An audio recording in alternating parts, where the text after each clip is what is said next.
pakai baju kuning, ya itu sangat viral sekali guys. Dan sampai sekarang masih belum terjawab. Mempunyai pengalaman yang luas dalam sukan outdoor. Berarti dia kan seorang yang profesional guys, bukan seseorang yang amatir. Tapi kok bisa sampai dia tersesat? Wah, nggak masuk akal ini guys. Saya tak pasti apa, tapi anda boleh lihat dah.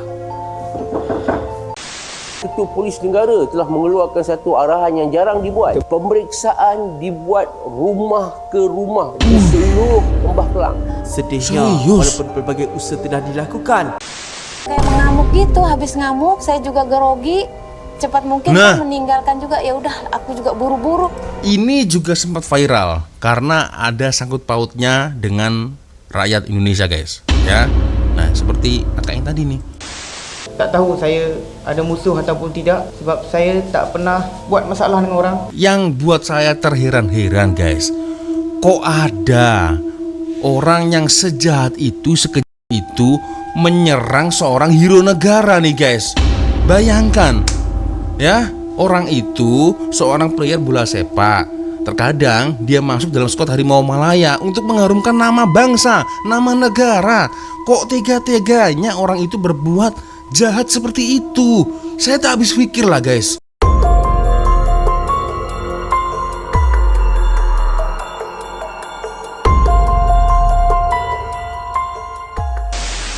Ayo what's up re, assalamualaikum warahmatullahi wabarakatuh. Hai re, jumpa lagi ada saya di sini Wak Lonjong, salam lonjong. Hiya. Apa kabar kawan-kawan? Semoga semua dalam kondisi yang sehat re ya. Amin ya robbal alamin. Oke guys, sesuai dengan request kalian di DM Instagram dan juga di ruang komentar guys ya. Seperti biasanya Fakto Channel mengupload video terbaru dan ini cukup menarik guys, karena ada satu video guys ya dengan tajuknya 10 case misteri di Malaysia tak dapat diselesaikan.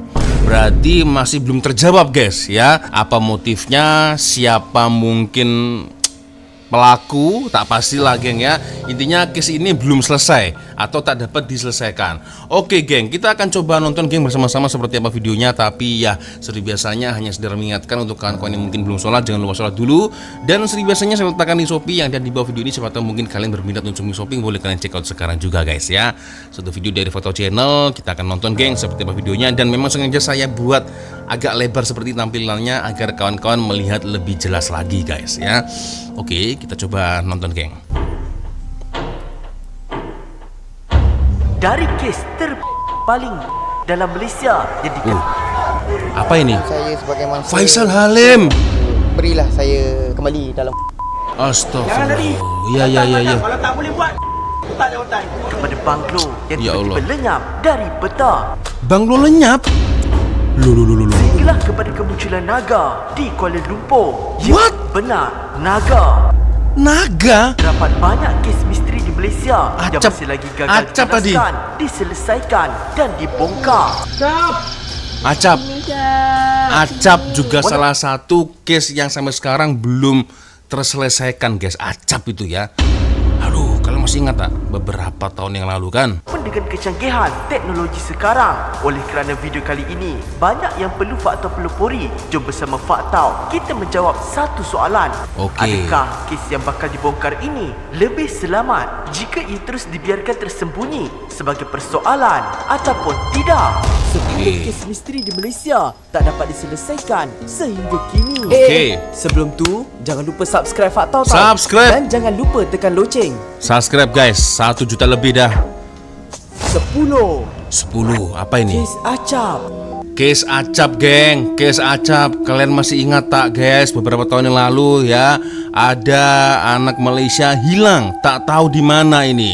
Ada yang merumorkan Acap ini diculik oleh Bunian, tapi tak pasti juga lah guys. Oke. Tuh kan? Ya Allah. Sekitar 23 Mac 2019, satu acara larian lasak yang sepatutnya berakhir dengan sorakan bertukar menjadi misteri yang menghantui Malaysia hingga ke hari ini. Muhammad Ashraf Hassan atau lebih dikenali sebagai Acap menyertai Acap. Gopeng Ultra Trail pada 2019 di kawasan Gua Tempurung Perak. Laluan perlumbaan sejauh 25 km ini melalui hutan tebal, cerun curam dan kawasan berbatu. Pada awalnya semuanya kelihatan normal. Okey. Malah Acap turut dirakam sedang Ah, berlari itu seperti Ni. peserta lain. Ya. Namun sesuatu yang pelik mula berlaku. Dia pakai baju kuning, guys. Peserta lain sudah tiba di garisan penaman. Kelibat Acap masih tidak muncul. Malah ketika rakannya cuba menghubungi Acap, telefon itu berdering namun langsung tiada jawapan. Bimbang dengan keadaannya, laporan segera dibuat kepada pihak penganjur dan polis. Operasi pencarian besar-besaran dilancarkan melibatkan polis, bomba, APM, pasukan K9 serta ratusan sukarelawan. Setiap Ya kunci Allah. laluan trek diperiksa, hutan disusuri, cerun dan gua diterokai. Namun hasilnya tetap hampa. Tuh kan, Tidak dapat sebarang petunjuk yang boleh membantu kita. bomba sampai turun tangan polis. Lebih menghairankan, Acap bukan pelari biasa. Dia merupakan pendaki profesional yang berpengalaman menawan 7 gunung tertinggi di semenanjung Malaysia, termasuklah di luar negara. Jadi, Termasuk Indonesia. seorang dengan pengalaman sebegini dikatakan boleh hilang begitu sahaja. Ya Allah. Sejak kejadian itu, pelbagai teori mula berlega di internet, termasuk penglibatan unsur alam gaib. Pelbagai kaedah dilakukan daripada pencarian konvensional Ashraf. Acap. sehinggalah kaedah tradisional. Azan ya. Namun masih tiada jejak. Malah pihak polis turut menemui tulang lama di dalam gua kandu. Jabatan Forensik Hospital Raja Permaisuri Bainun di Ipoh mengesahkan serpihan tulang yang ditemui di Gua Kandu Gopeng adalah tulang manusia. Namun ujian DNA mengesahkan ia bukan milik Acap. Astagfirullahaladzim. Setelah hampir sebulan operasi dijalankan, pencarian akhirnya dihentikan. Tetapi kes itu tidak pernah ditutup dan diklasifikasikan sebagai kes orang hilang yang belum selesai. Ya Allah. berbagai-bagai yang telah dilakukan. Jadi usaha ini mungkin tidak akan berhenti selagi Acap tidak ditemui. Aku masih ingat betul lah guys ya, macam mana kes Acap beberapa tahun lalu itu terjadi. Dan ini di tahun 2019 guys ya. Pakai baju kuning ya, itu sangat viral sekali guys. Dan sampai sekarang masih belum terjawab, belum boleh dijumpai. Ini kemana nih guys? Ya Allah, saya tidak bisa membayangkan ya bagaimana perasaan keluarganya, emak dia, bapak dia kan guys. Ya Allah, padahal semua peserta itu selamat guys.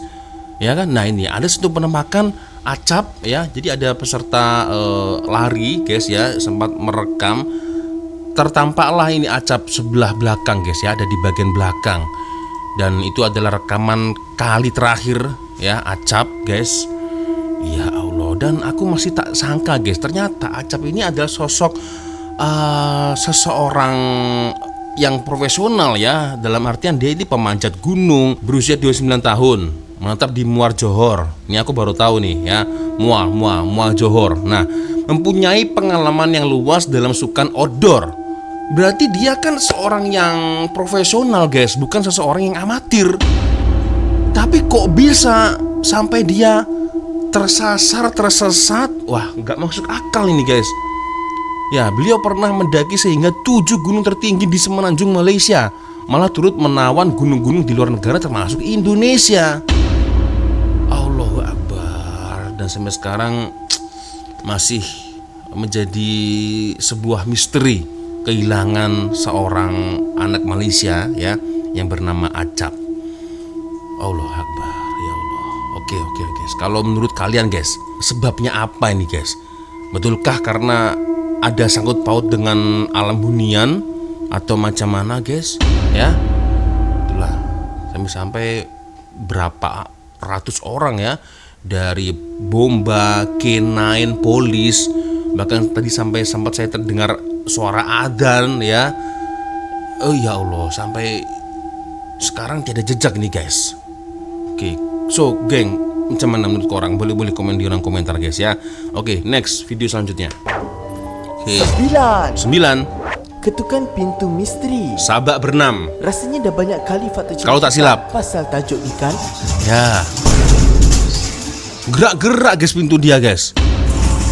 Namun faktor masukan juga dalam senarai kali ini sebab baru-baru ini kes ketukan pintu berulang lagi dan ia merupakan antara kes paling pelik di Malaysia yang menjadi trend setiap tahun. Kes ini bermula sekitar akhir tahun 2020 di kawasan Sabak Bernam, Selangor, di mana penduduk mendakwa terdengar bunyi ketukan pada pintu rumah mereka pada waktu malam. Namun apabila mereka membuka pintu, kosong, tak ada orang. Kelibat di luar. Clear Saya tak pasti apa, tapi anda boleh lihat dah. First time saya kena. Serius. Astagfirullahaladzim. Selepas itu, kejadian seumpama ini dilaporkan merebak ke kawasan lain. Malah ada yang sempat merakam di CCTV pada waktu ketukan itu berlaku. Namun, seperti yang diduga, tiada kelibat yang kelihatan. Tiada kelibat loh. Tak, bukan ketuk hari-hari. Dia ketuk sekali itu je. Tapi yang kampung darat ni, yang rumah satu tu, dia dah kacau 4 hari tau. Lepas tu hari last tu dia menggila, dia kacau satu kampung. Satu kampung lah, 2-3 kampung dia kacau. Dan ketukan ini masih belum berakhir. Ini kerana baru-baru ini kejadian yang sama dilaporkan berlaku di Kuala Lipis dari pukul 1 malam hingga 5 pagi. Apa sebenarnya yang berlaku? Makhluk halus bernama syaitan ke, iblis ke, ataupun nama Karin ke, memang kerjanya akan mengganggu manusia. Dia tak akan biarkan manusia ni hidup selesa, hidup aman, damai, tenang. Ada tak di antara korang yang pernah mengalami perkara ini? Cuba kongsikan di komen. Pocong. Aduh, kalau yang ini seram sih guys. Tapi yang jelas guys, sampai sekarang masih belum terungkap itu apa, itu siapa. Dan kali pertama case ini berlaku guys, ya saya masih ingat betul, ada di Sabak Bernam. Ketukan pintu misteri guys. Ya Allah. Terakhir guys, kemarin saya dengar beritanya itu ada di Pineng. Ya terakhir. Tak pastilah kalau ada up to date ya. Ada yang meneka-neka ya bahwasanya ini adalah orang yang mengamalkan ilmu hitam atau mencoba ilmu hitam dia. Jadi dia tengah belajar ilmu hitam ya. Lepas itu dia coba-coba nih. Nah, macam mana hasilnya? Ada yang berkonspirasi seperti itu. Ya, ada juga ini gangguan makhluk halus. Ada juga orang yang ingin menguasai sihir, amalan ilmu hitam dan ya macam itulah guys. Nah, ini ya. Rumah jiran saya malam tadi kena dalam pukul 1 sampai 2 pagi. Parit Sonto. Parit Sonto itu apa guys? Nama lokasi atau apa ya? Saya dengar bunyi kuat sangat. Nah, kami pun kena juga dekat lorong Teguh Piti Samyon Ayar Hitam. Masih awal lagi. 11.45 guys. Ya. Oke, Parit Sempadan, Taman Melawar pun kena juga min. Saya teman sebelah Pelangi Indah pun ada. Rumah aku kena juga min semalam. Dekat Taman Harmoni, taman sebelah Bumba. Malam tadi rumah kami jam 2 pagi ketukan 5 kali dengan sekali selang. Allahu Akbar. Dan sampai sekarang masih belum tahu guys ya, belum terungkap siapa yang melakukan ketukan misteri tersebut guys ya. Oke, next video. Kalau menurut kalian macam mana guys? Apakah itu memang makhluk halus atau orang yang mengamalkan ilmu hitam? Boleh komen guys. Oke, kita lanjut lagi. Aduh, ini seram nih sih, pocong. 8. Kemunculan naga di KL. Ini biar betul guys. Naga? Apa perasaan korang sekiranya Malaysia diserang naga? Mungkin hoax code. Bunyi macam fantasi kan? Namun sekitar tahun 2019, rakyat Malaysia telah digemparkan apabila sebuah akhbar tempatan mengeluarkan artikel bertajuk Dragon Invades Kuala Lumpur City, di mana kononnya beberapa saksi melaporkan ternampak kelibat naga sedang terbang di sekitar Lembah Kelang. Malah ganjaran turut diberikan kepada sesiapa yang berjaya menangkap gambar naga itu. Namun benarkah naga wujud? Namun apabila fakta membuat semakan tentang perkara ini. Ia jugalah hoax. Di mana Akbar The Sun sebenarnya mempromosikan siri TV Game of Thrones musim ke-8. Dan untuk ganjaran ni pula, sebenarnya terdapat replika naga Khaleesi dalam filem tu yang telah diletakkan di lokasi yang diberitahu. Di mana kalau korang ambil gambar replika tu dan letakkan hashtag tertentu, korang boleh menang hadiah. Dahsyat betul The Sun kan? Buat suspend je. Teringat pula faktau pasal kes Korea Utara yang didakwa terjumpa sarang unicorn. Sarang unicorn? Biar betul. Itu mengatakan telah menemui sarang unicorn. Maaf, jom kita sambung suara serius Okey, serius balik. 7. Apa ini? Misteri Gunung Everest. Okey. Sekiranya kita Gunung diselamatkan Everest oleh seseorang, pasti kita akan berterima kasih dan mengangkat nama penyelamat kita, bukan? Ya. Tapi lebih lagi jika ia melibatkan hidup dan mati. Ya itu dah pasti. Seorang pendaki Gunung Everest dari Malaysia ini sangat pelik. Ravi Chandran Tarumalingam merupakan pendaki veteran yang digelar komuniti sebagai Ravi Everest disebabkan pengalamannya menawan puncak tertinggi dunia itu berkali-kali. Namun pada 18 Mei 2023 segalanya berubah. Ravi dilaporkan terkandas di kawasan paling berbahaya di Everest, dikenali sebagai zone. Di zon ini oksigen terlalu rendah dan peluang untuk hidup bagi mereka yang terkandas di sini sangat-sangat rendah. Begitupun di dalam pertarungan nyawa itu, nasibnya berubah apabila seorang pemandu pendakian atau dipanggil sebagai Sherpa dari Nepal bernama Galji ternampak Ravi. Tanpa ragu, dia membatalkan kontrak untuk membawa kliennya ke puncak semata-mata untuk menyelamatkan Ravi. Selama hampir 6 jam, Galji bergelut dalam kesejukan dan keletihan untuk menurunkan Ravi dari gunung itu. Tapi apa yang pelik, setelah semuanya selamat, ketika sesi temu ramah Ravi, dia berterima kasih kepada syarikat ekspedisi, penaja dan rakan pendaki, namun langsung tidak menyebut nama Sherpa yang menyelamatkannya. Tahun ni kita pasukan rescue kita sangat baik, dapat menyelamatkan saya dan juga beberapa pendaki lain. Apa yang lebih mengejutkan, Ravi didakwa telah menyekat akaun Instagram Galji.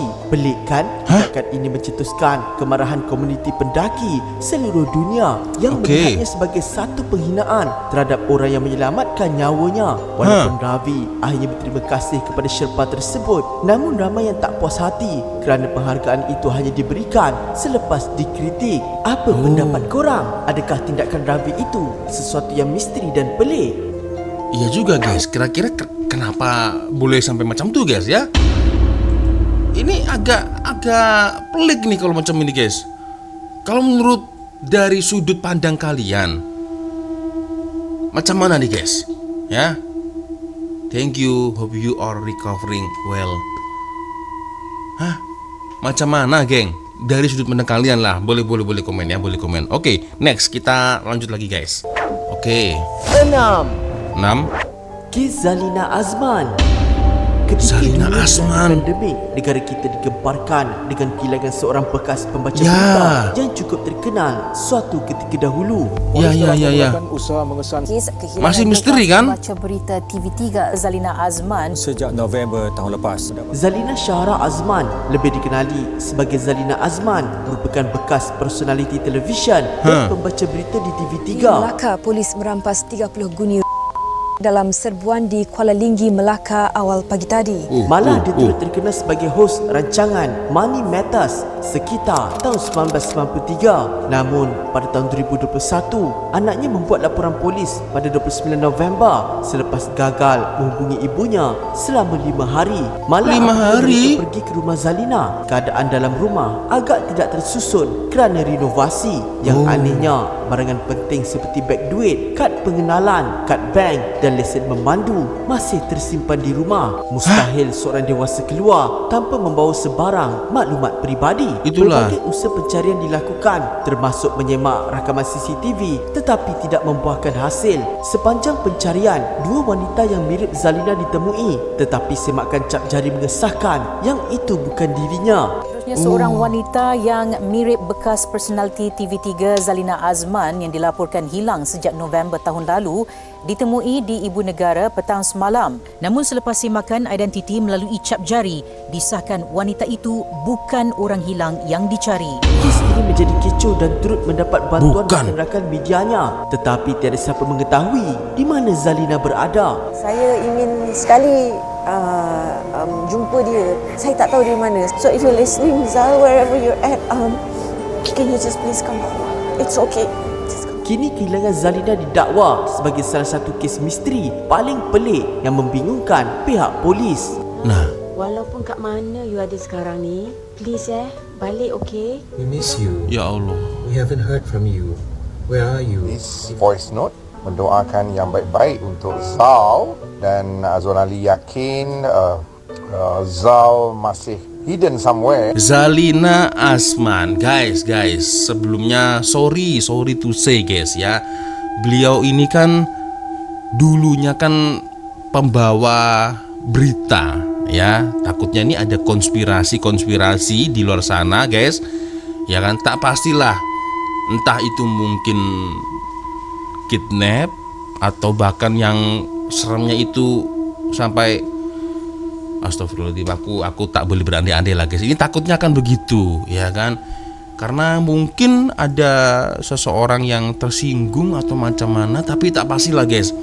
Kalau tak silap, Faktau Channel juga pernah mendedakan case ini beberapa tahun yang lalu ya, tentang seseorang yang hilang sampai sekarang tidak pernah dijumpai, yaitu Zalina Azman. Kalau menurut kalian guys, macam mana guys? Menurut kalian lah ya, apakah karena orang terdekat beliau ini hilang, atau mungkin karena justru case yang lebih dalam lagi, yang lebih sensitif maybe, karena dia kad kredit, kunci kereta, uang itu masih aman, hanya orangnya saja nih guys yang hilang guys, kan pelik ini. Astagfirullahaladzim. Zalina Saharah binti Azman. Astagfirullah. So geng, ya macam mana boleh komen di ruang komentar ya. Oke, next kita lanjut lagi geng. 5. Oke, 5. Kes lelaki kucing. Lelaki kucing. Rakan mencari kanak-kanak 5 tahun yang hilang kali ini Muhammad Nasyar terus ingat. Faktau yakin suatu ketika dahulu pasti ramai di antara kita pernah melihat hilang anak ini mengenai kehilangan seorang kanak-kanak bernama Shalini. Shalini Muhammad Nasyar hilang pada Januari 2008 ketika bermain di taman permainan bersama 2 orang kakaknya kira-kira 200 meter dari rumahnya di Taman Medan Petaling Jaya. Masa itu guys ya, masih belum tren CCTV, jadi agak susah ya untuk mensiasat pihak polisi, itu agak susah guys. Kalau sekarang mungkin ya beda lagi mungkin ya.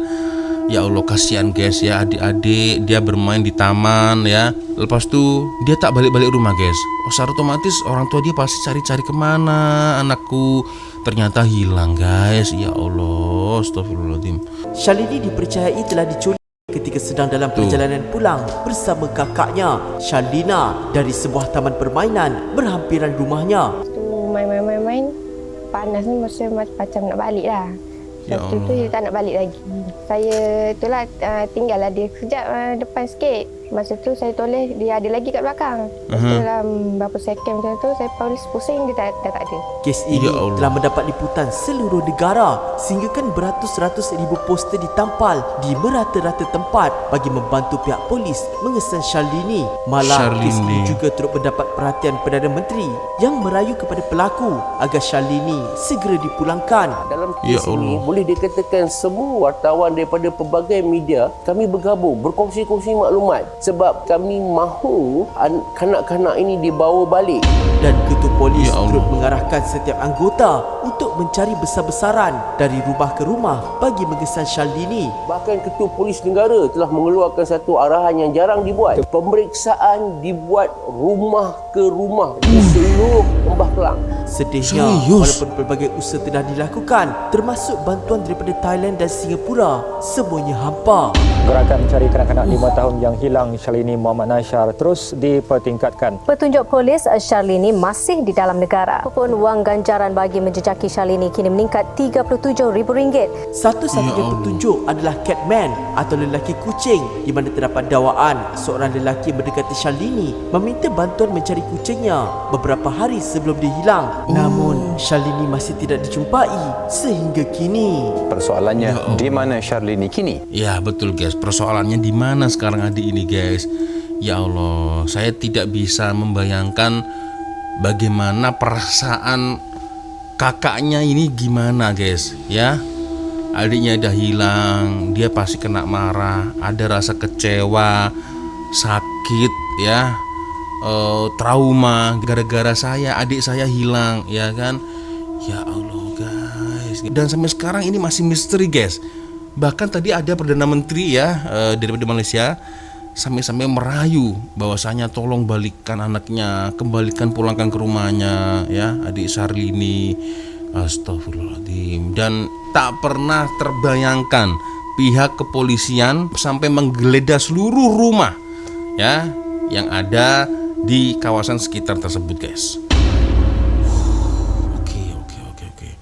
Persoalannya kemana adik ini guys? Apakah sudah meninggal atau masih hidup atau macam mana guys? Ya Allah, kita tidak bisa membayangkan macam mana perasaan keluarganya itu geng ya. Pasti sangat sedih sekali ya. Ya Allah. Oke geng, kita lanjut lagi. 4. Oke, 4. Kes Kim Jong Nam. Kim Jong Nam, abang sulung kepada pemimpin Korea Utara bernama Kim Jong Un. Namun kerana dikatakan kerap mengkritik kepimpinan negara, dia mengambil keputusan untuk hidup dalam buangan, termasuk di Macau dan China. Sehinggalah pada 13 Februari 2017, ketika Jong Nam tiba di KLIA-2 untuk menaiki penerbangan ke Macau, rakaman CCTV menunjukkan dia tiba-tiba telah didatangi oleh 2 orang wanita yang mengesap tuala basah pada mukanya. Kayak mengamuk gitu, habis ngamuk saya juga grogi, cepat mungkin saya meninggalkan juga. Ya udah, aku juga buru-buru. Ini juga sempat viral karena ada sangkut pautnya dengan rakyat Indonesia guys ya. Nah seperti kakak yang tadi nih. Jong Nam kemudian segera menemui pegawai keselamatan bertugas untuk mengadu. Namun ketika pegawai itu membawa Jong Nam ke pejabat, dia terkena sawan dan akhirnya kehilangan nyawa ketika dalam perjalanan ke hospital. Rupa-rupanya hasil siasatan mendapati tuala itu telah diletakkan cecair bernama VX Nerve Agent, iaitu antara bahan kimia yang sangat berbahaya dan boleh menyebabkan kegagalan pernafasan hanya dalam beberapa titis. And Malaysian authorities have confirmed that a very high amount of the toxic nerve agent VX was the cause of in the apparent of the North Korean leader's half-brother Kim Jong Nam. Pihak polis terus menangkap 2 orang suspek yang terakam di kamera CCTV, seorang dari Indonesia dan seorang lagi dari Vietnam. Namun kedua-dua wanita itu dibebaskan apabila dia memberitahu yang mereka telah diarahkan untuk berbuat begitu tanpa mengetahui kandungan sebenar cecair tersebut dengan alasan sebagai prank. Saya kerap dan sering itu melakukan prank, dipakai hand body dan pakai baby gitu, baby oil gitu. Jadi saya rasa ya seperti biasa aja gitu. Jadi orang Indonesia dengan orang Thailand ini ada yang menyuruh guys. Aduh, seram betul. Juga nanya-nanya apa yang kamu lakukan di airport itu. Emangnya kenapa, saya bilang kan. Terus polisi itu tiba-tiba bangun, kamu tahu nggak apa yang kamu lakuin, katanya. Apa yang pelik, seramai 4 orang rakyat Korea Utara yang dipercayai merupakan ejen kerajaan di sana telah melarikan diri dari Malaysia pada hari yang sama insiden itu berlaku, menyebabkan timbul spekulasi Kim Jong Un sebagai dalang utama di sebalik kes itu. Insiden itu dikatakan antara punca hubungan diplomatik Malaysia terputus dengan Korea Utara secara rasmi pada tahun 2021. Kedutaan Korea Utara diberi tempoh 48 jam tinggalkan Malaysia. Jadi inilah titik awal antara Malaysia dan Korea sudah tidak saling bekerja sama guys ya. Oke, tahun 2021 nih beritanya nih. Oke. Kita lanjut lagi, geng. 3. Kes Faisal Halim. Ini yang masih belum selesai. Saya berpuluh ribu untuk berhenti bermain bola. Meski insiden kali ini antara yang paling korang ingatkan, lebih lagi bagi peminat bola sepak. Betul.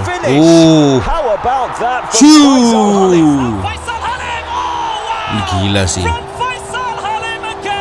Pada 5 Mei 2024, Faisal Halim yang merupakan pemain sayap kebangsaan Malaysia dan tonggak utama Selangor FC telah mengejutkan negara apabila dia diserang menggunakan bahan berbahaya. Rakaman CCTV menunjukkan dua individu tidak dikenali muncul tiba-tiba dan menyimbah cecair bahaya itu ke arah Faisal sebelum melarikan diri dengan motosikal, meninggalkan suasana panik di pusat membeli belah itu. Kesan daripada serangan itu bukan sahaja memaksa Faisal berehat panjang dari sukan bola sepak, malah meninggalkan parut dan trauma yang kekal. Apa yang pelik, pelbagai siasatan dijalankan dan beberapa individu ditahan untuk disoal siasat, namun semuanya dibebaskan kerana polis tidak menemui bukti kukuh berkaitan insiden tersebut. Malah Peguam Faisal menegaskan bahawa pemain itu langsung tidak mempunyai masalah atau konflik dengan sesiapa. Itulah. Saya tak tahu saya ada musuh ataupun tidak sebab saya tak pernah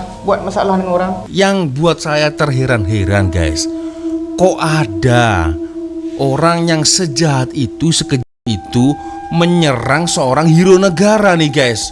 Bayangkan ya, orang itu seorang player bola sepak.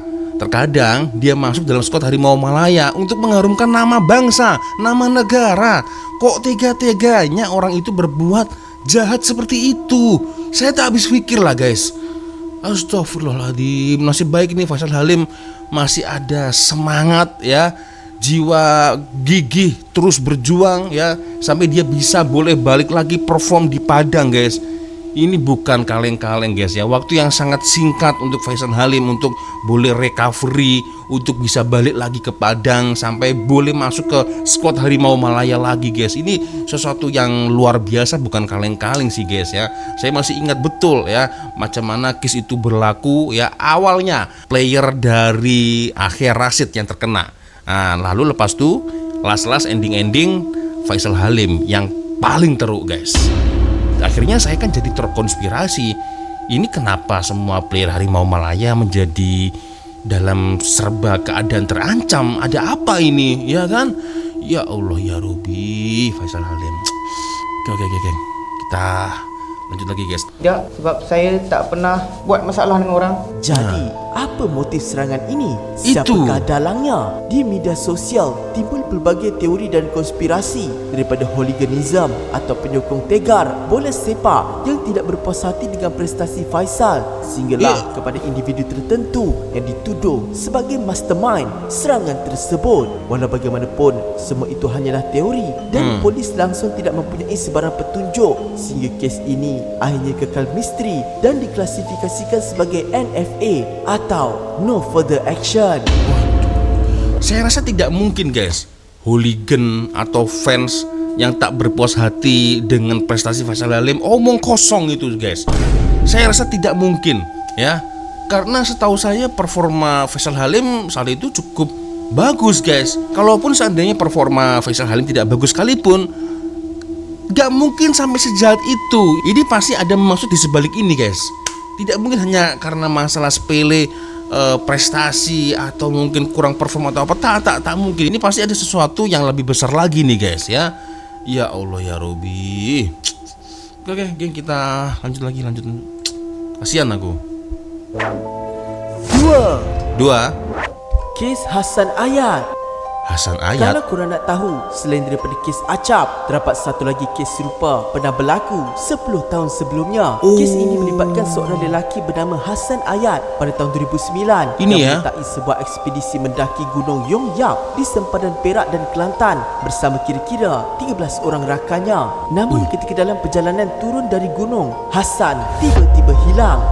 Rakan-rakannya mendakwa mereka langsung tidak menyedari sejak bila Hasan terpisah daripada kumpulan. Sesampai aku di kem Agas ni, aku disapa oleh Insem. Insem bertanya kepada aku dan grup yang lain, asal mana Hasan? Kat sinilah penceritaan itu bermula. Jadi first kali yang dia tanya Hasan mana Hasan? Dengan nada yang tinggi lah. Aku pelik lah, kita pelik. Kenapa tanya Hasan lah? Hasan mana dia? Hasan kat belakang lah. Dia kata tak ada. Hasan kat depan. Masih Hasan basi belum perasan. Memang dia yakin Hasan dengan kami. Operasi mencari dijalankan secara besar-besaran. Semuanya berusaha menjejaki Hasan. Beberapa petunjuk berjaya ditemui, termasuk tapak kasut dan kesan tempat dia bermalam. Tetapi ketika mereka rasa semakin hampir menemui Hasan, jejak itu hilang kembali seolah-olah ditelan hutan. Selepas lebih sebulan pencarian, usaha akhirnya terpaksa dihentikan. Namun yang paling menyedihkan adalah sebuah syair yang ditulis Hasan beberapa hari sebelum pendakian itu, seolah-olah memberi bayangan bahawa pendakian itu mungkin adalah yang terakhir baginya. Wallahu a'lam. Kalau korang nak tahu usaha pencarian Hasan menjadi titik tolak penubuhan pertubuhan mencari dan menyelamat gunung Malaysia, iaitu Malaysian Mountain Search and Rescue Society atau MOSAS. Mosars, bukan Mossad ya, Mosars ya. Nah, ini guys, sebuah syair yang ditulis oleh Hasan. Tajuk, seorang lelaki tua sedang bermeditasi di tepi sebatang sungai. Ada sebatang sungai yang membentuk dua air terjun dari dua puncak gunung yang berlainan. Ada seorang lelaki tua yang sedang bermeditasi di tepi sungai itu pada pagi yang dingin. Aku menghampiri lelaki itu, lalu duduk di sebelahnya. Tanpa menoleh padaku, lelaki itu berkata, tengas yang berjaya melompat keluar dari sungai akan menjadi naga. Tengas itu apa, geng? Maknanya apa? Boleh komen di ruang komentar ya. Aku terlelap seketika. Dalam mimpiku, aku bermimpi 10 orang lelaki bertopeng menyerangku. Serius? Dengan pedang berkilau tajam, serangan mereka aku patahkan dan topengku buka satu persatu. Wajah-wajah lelaki itu mirip wajah tampanku. Kok kesannya malah agak seram, guys. Aku terjaga dari Lena. Biar betul. Oke, kalau menurut komentar kalian lah, guys, sudut pandang kalian, kira-kira Muhammad Hasan Ayat Zainuddin ini kenapa nih, guys? 28 September 1981 lahirnya ya, dan hilangnya ini di tahun 2009. Allahu Akbar. Oke, geng, gimana guys? Komen, saya tunggu ya di ruang komentar. 1. Oke, 1. Kes Jim Thompson. Loh, kok tulisannya Kes Acap bukan Jim Thompson? Salah tulis nampaknya admin Faktor Channel, guys. Tapi it's okay lah, guys ya. It's okay. Tak apa. Jim Thompson. Oke, apa kena mengena dengan Malaysia? Jim Thompson ini siapa? Jim Thompson ini ya. Kes ini begitu misteri sehingga ia menjadi subjek filem dokumentari dan buku. Jim Thompson atau nama sebenarnya James Harrison Wilson Thompson ialah seorang ahli perniagaan Amerika Syarikat Thailand yang pernah berkhidmat sebagai perisik tentera semasa Perang Dunia Kedua. Namun sekitar tahun 1967, dunia digemparkan apabila Jim dilaporkan hilang secara misteri di Cameron Highlands. And on his way here, he just vanished without a trace. How can someone so famous disappear so completely? Segalanya bermula apabila Jim dijemput oleh rakannya, Dr. Ling, untuk bercuti di Malaysia selama 4 hari. Pada 26 Mac selepas makan tengah hari, Jim keluar dari banglo penginapannya tanpa memberitahu sesiapa pun untuk berjalan di hutan berhampiran. Namun sehingga petang menjelang, cuaca yang cerah mula bertukar gelap. Kelibat Jim tetap tidak kelihatan. Belum balik, guys. Rakannya Dr. Ling mula mencari di kawasan sekitar, tetapi usaha itu menemui jalan buntu. He used to go there as often as he could, and I think he just got careless and he wandered off the path.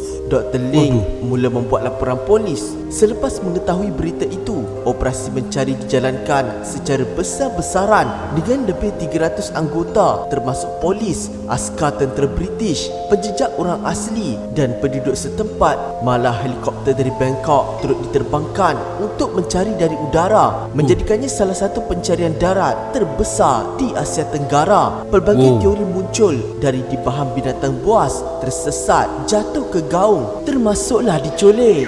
If he had been eaten by a tiger, that would be bones. But I can tell you, there are no bones. My father believed that Jim was picked up by the Chinese communists in Malaysia. Jim Thompson was a man of many moods. A businessman, an architect, an art collector, a patriot, and a spy. So spy each itu one guys. of these many faces of Jim Thompson led to his demise. Because he didn't of natural cause. He disappeared. Selepas 7 tahun pencarian, Mahkamah Thailand akhirnya mengklasifikasikan Jim sebagai kehilangan nyawa pada tahun 1974. Kes ini telah mendapat liputan antarabangsa sehingga ia direkodkan dalam dokumentari bertajuk Who Jim Thompson dan turut ditulis dalam sebuah buku Jim Thompson, The Unsolved Mystery oleh William Warren. None of them have one piece of proof, of evidence. There's only evidence of what is not. Many theories and many conspiracy theories have no factual basis. His disappearance was a mystery and remains a mystery today. Sebenarnya ada satu lagi kes misteri yang Fatah nak masukkan, iaitu mengenai banglo yang hilang secara tiba-tiba dalam satu malam di Johor, di mana kononnya biar betul siap dibina, namun tiba-tiba ia hilang pada keesokan hari dan yang tinggal hanya pagar. Tapi bila Fatah cari pasal ni, kes itu sebenarnya cuma urban legend tanpa sebarang bukti. Ataupun terdapat juga kes di mana kononnya terdapat cahaya pelik seakan api muncul di langit Malaysia. Namun hasil carian fakta mendapati fenomena itu berkemungkinan cubalah biasan cahaya matahari dan ia berlaku di Thailand. Jadi berbalik kepada soalan fakta, adakah korang rasa kes-kes dalam senarai kali ini lebih selamat jika ia terus dibiarkan tersembunyi sebagai persoalan ataupun tidak? Gimana geng?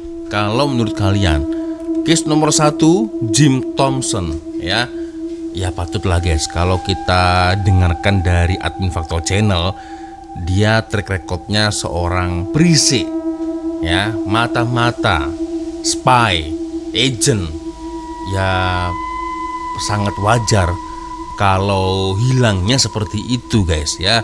Dan akhirnya saya berpikiran guys ya, bahwasanya di Malaysia ini ternyata ada banyak juga case-case yang sampai sekarang masih belum terselesaikan. Misalnya ini case Kim Jong Nam ya. Jadi case-case ini melibatkan tokoh-tokoh internasional guys, macam Jim Thompson tadi, ada Kim Jong Nam tadi ya dari Korea Utara ya, dan mungkin masih ada lagi guys ya yang berhubungan dengan tokoh-tokoh internasional ya.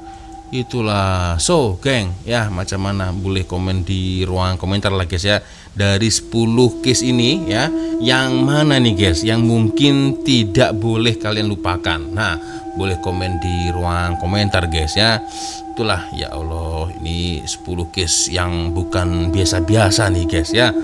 Yang paling saya ingat ya itu guys ya, yang paling terbaru adalah case dari Faisal Halim itu. Sampai sekarang masih belum ketemu, masih belum jumpa suspeknya siapa dan apa motifnya itu guys ya. Oke, so geng ya, macam mana boleh komen di ruang komentar. Oke, sepertinya cukup sudah untuk video kita kali ini geng ya. Saya minta maaf apabila mungkin kalau ada kesalahan kata-kata baik dari awal video sampai akhir video. Seperti biasanya kalau ada video menarik yang mungkin boleh kita ulas sama-sama, silahkan kirim link videonya di DM Instagram. Dan akhirnya saya Pak Lonjong pamit dulu guys. Wassalamualaikum warahmatullahi wabarakatuh. Semoga Allah melindungi kita semua, amin ya rabbal alamin. Bye bye.